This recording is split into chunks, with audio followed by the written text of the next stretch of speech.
Hello friends, welcome to my channel. இன்றைக்கி நம்ம சேனலில் ரெஸ்டாரண்ட் ஸ்டைலில் ரொம்ப ஈஸியாக டேஸ்ட்டாக எக் ஃப்ரைட் ரைஸ் செய்யலாம். வாங்க. கடாய் வச்சுடுங்க. இன்றைக்கி நான் 3 பேருக்கு போதுமான அளவுக்கு எக் ஃப்ரைட் ரைஸ் செய்ய போகிறேன். அதுக்கு ஒரு குழிக்கரண்டி அளவுக்கு எண்ணெய் சேர்த்துருக்கேன். சன்ஃப்ளவர் ஆயில் தான் சேர்த்துருக்கேன். 3 முட்டைகளை உடைச்சி சேர்த்துக்கோங்க. முட்டையை உடைச்சி ஊற்றுனதும் முக்கியமாக கவனிக்க வேண்டியது, முட்டையை ரொம்ப வதங்க விடக்கூடாது.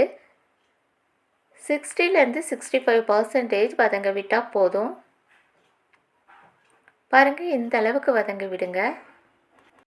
சின்ன துண்டு இஞ்சை இந்த மாதிரி நான் சீவி வச்சுருக்கேன், அதையும் சேர்த்துக்கலாம். அதே மாதிரி கொஞ்சம் பெரிய சைஸ் பூண்டாக எடுத்து அதையும் இந்த மாதிரி சீவி வச்சுருக்கேன், அதையும் சேர்த்துக்கோங்க. இல்லைனா கட் பண்ணி கூட எடுத்துக்கோங்க. பாதி கப் அளவுக்கு பொடி பொடியாக கட் பண்ண கேரட், இது கூடவே ஒரு பெரிய சைஸ் வெங்காயத்தை பொடி பொடியாக கட் பண்ணி சேர்க்குறேன். கட் பண்ண குடை மிளகாய், பீன்ஸை பொடி பொடியாக கட் பண்ணி பாதி கப் அளவுக்கு சேர்க்குறேன். அதே மாதிரி கொஞ்சமாக கோஸ் எடுத்து இந்த மாதிரி நீளமாக சீவி சேர்க்குறேன். காய்களை ரொம்ப வதங்க விடாமல் 1 நிமிஷத்துக்கு மட்டும் லைட்டாக வதங்க விட்டால் போதும். தேவையான அளவு உப்பு சேர்க்குறேன்.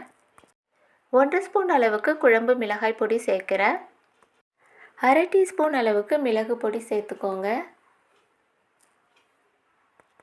1/4 டீஸ்பூன் கரம் மசாலாலாம் சேர்த்ததும் பச்சை வாசனை போக வர வதங்க விட்டு இது கூடவே கொஞ்சமாக கருவேப்பிலையும் சேர்க்குறேன்.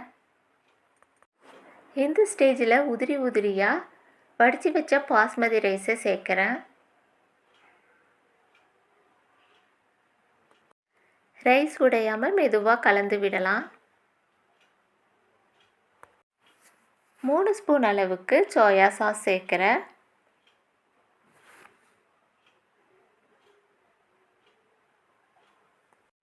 சோயா சாஸ் சேர்த்ததும் மெதுவாக கலந்து விட்டு மல்லி இலைகளை தூவி இறக்குடா. ரெஸ்டாரண்ட் ஸ்டைலில் ரொம்ப டேஸ்டான எக் ஃப்ரைட் ரைஸ் ரெடி. இந்த வீடியோ உங்களுக்கு பிடிச்சிருந்தால் லைக் பண்ணுங்கள், ஷேர் பண்ணுங்கள், சப்ஸ்கிரைப் பண்ணிக்கோங்க, கமெண்ட் பண்ணுங்கள். தேங்க்யூ.